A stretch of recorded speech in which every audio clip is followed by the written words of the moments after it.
Starting in game, you can see at the top left, I have my monitoring utility running. This is MSI Afterburner, and I'm using it to monitor CPU and GPU. Specifically, I'm also monitoring real cores on the CPU.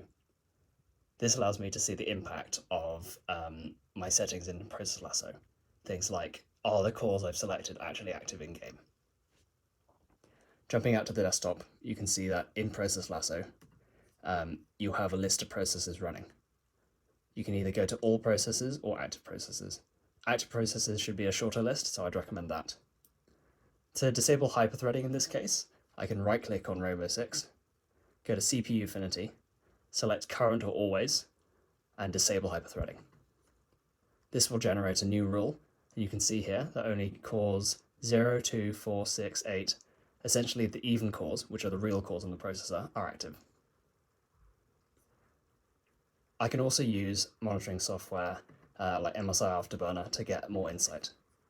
So if I close this for now and open this, you can see that here I've got much more detailed statistics of what's happening over time.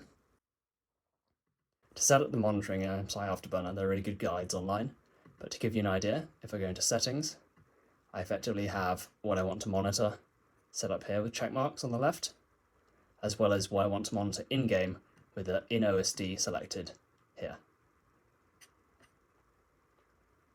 Closing this, I can also show you my ThrottleStop options.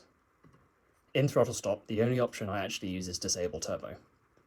This means that my CPU cores will not boost above 2.4 GHz.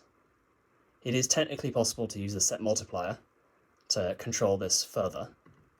For example, if I set 2.2, it drops down to 2.2, but I don't use this as I found that leaving it at just Disable Turbo works best for me.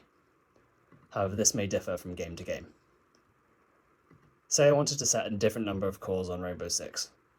Say I didn't want to use all 8 actual cores, so I can change this to only use 7 now, or 6. Hopefully this helped clear up how to use Process Lasso. Thanks.